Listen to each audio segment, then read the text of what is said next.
Wall दिखाते हैं और फिर आते हैं राजन जी आपके पास। रूस और ईरान जंगी पार्टनर, आगे न्यूक्लियर पिक्चर, इसको समझिए आप। अभी हम केवल यूरोप की बात कर रहे हैं, अभी आप देखिए मिडिल ईस्ट तक, इसमें पूरी दुनिया का नया वर्ल्ड ऑर्डर इसमें आ रहा है। रूस ईरान पार्टनर, आगे विनाश भयंकर, बिग वॉल पर इस डेटा से समझिए। ये सोर्स है न्यूज वीक, जिसके जरिए हम आपके लिए खबर लेकर आए हैं। ईरान से लगातार सैन्य संबंध बढ़ा रहा है रूस। ईरान को मिलिट्री टेक्निकल सपोर्ट की पेशकश तक कर दी है।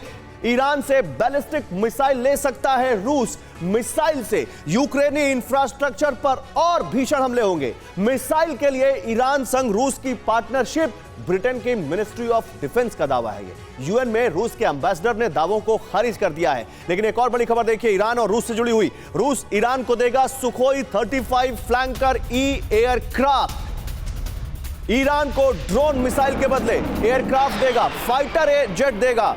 सुखोई 35 देगा रूस ईरान को। रूस ने ईरानी पायलट्स को सुखोई 35 की ट्रेनिंग भी दी है। बिजनेस लोन के लिए बैंक गए तो बिजनेस प्लान दिखाइए करके पूछते हैं। बिजनेस प्लान कैसे करना है, इसे प्रैक्टिकली सीखना है तो फ्रीडम ऐप को अभी डाउनलोड करें। रूस ईरान के नेक्सस पर अमेरिकी अधिकारियों का यह दावा है। आइए, विनाशक कॉम्बिनेशन, डेडली मिशन, ईरान और रूस का ये मिशन और ये जो कॉम्बिनेशन है कितना विनाशक है समझिए। ईरान को कई तरह के वेपन सिस्टम दे रहा है मॉस्को, मदद में हेलीकॉप्टर और एयर डिफेंस सिस्टम भी शामिल है। ईरानी पायलट्स को सुखोई 35 चलाने की ट्रेनिंग दी जा रही है। ईरान के साथ मिलकर हथियार बनाना चाहता है रूस, क्योंकि ईरान को मालूम है कि अमेरिका के खिलाफ अगर कोई सबसे बड़ी पावर दुनिया में है तो वो रूस है। रूस में ईरान की मदद से ड्रोन प्रोडक्शन का प्रोजेक्ट। रूस ईरान पार्टनरशिप से मिडिल ईस्ट में भी एक अलग तरह की अनईजीनेस पैदा हो रही है। रूस ईरान पार्टनरशिप से मिडिल ईस्ट में भी खतरा है। यूएस के खुफिया अधिकारियों के हवाले से यह बड़ा दावा है। सोर्स है यूरेशियन टाइम्स, जो इस खबर को रिपोर्ट कर रहा है। इस बीच यूक्रेन को पुराने रीपर ड्रोन देना चाहता है America. US air force reaper drone phase out करना चाहते हैं तो क्या कबाड़ खाना बना देंगे यूक्रेन को। बजट घटाकर नए यूएवी खरीदना चाहती है एयरफोर्स। यूएस कांग्रेस एयरफोर्स की मांग बार बार खारिज कर रही है।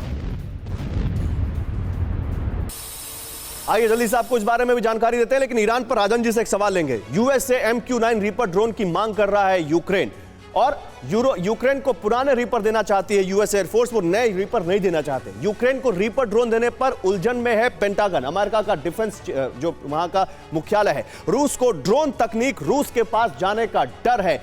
MQ-9 लॉन्ग रेंज सर्विलांस और स्ट्राइक दोनों की क्षमता रखता है। पेंटागन की तरफ से हो रही देरी पर यूक्रेन निराश है, यह भी जानकारी आ रही है। लेकिन राजन जी जल्दी से एक सवाल मुझे आपसे, ये ईरान और रूस की जुगलबंदी को कैसे असेस कर रहे हैं? देखिए, ईरान और रूस के ज्यादातर वक्तों में संबंध अच्छे रहे हैं। ईरान का चाहे न्यूक्लियर टेक्नोलॉजी हो या फिर जो आपने देखा कि सीरिया में जो बशर अल असद का जो रेजिम था उसको किस ढंग से ईरान ने सपोर्ट किया और किस ढंग से रूस ने उसको बचाने में सपोर्ट किया, तो वहां पे भी ईरान और रूस के संबंध काफी अच्छे थे। इसी कारण से वो रेजिम बच भी पाया। और अभी आप देख रहे हैं कि ईरान धीरे धीरे रूस और चीन के काफी करीब आता जा रहा है। और जिस ढंग की संभावनाएं बताई जा रही हैं, तो जो एक न्यूक्लियर एग्रीमेंट हुआ था उसके भी जुगलबंदी का वॉर पर क्या असर होगा या नए वर्ल्ड ऑर्डर पर क्या असर होगा?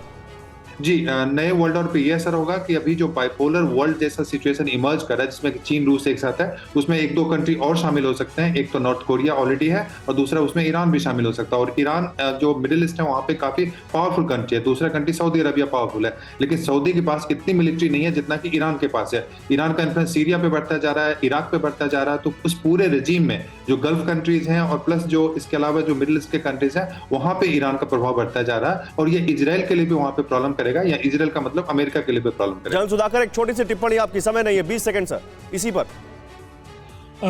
पर यही है कि ये बड़ा कॉम्प्लेक्स सिचुएशन है, लेकिन साथ ही एक एक्सेस अभी इमर्ज हो रहा है। कल ही आप चाइना का प्रेसिडेंट जो है जिन जिनपिंग सऊदी अरेबिया विजिट किए हैं। सऊदी अरेबिया और ईरान जो है they don't see I to आई। इनकी लड़ाई प्रॉक्सी वॉर यमन में अभी भी लागू है। तो लेकिन सबसे मजेदार चीज है जो अब्राहम अकॉर्ड की वजह से मिडिल ईस्ट में एक नए किस्म का रुबया अभी पैदा हो रहा है सर, जो पूरा वर्ल्ड ऑर्डर को चेंज करने जा रहा है। इसी नोट पे मैं आपसे माफी चाहूंगा, आपको यही रोकूंगा कि नए वर्ल्ड ऑर्डर की तरफ दुनिया देख रही है या नया वर्ल्ड ऑर्डर दुनिया की तरफ देख रहा है, और ये कहीं ना कहीं इसी वॉर की वजह से ये सब हुआ। बिजनेस लोन के लिए बैंक गए तो बिजनेस प्लान दिखाइए करके पूछते हैं। बिजनेस प्लान कैसे करना है, इसे प्रैक्टिकली सीखना है तो फ्रीडम ऐप को अभी डाउनलोड करें।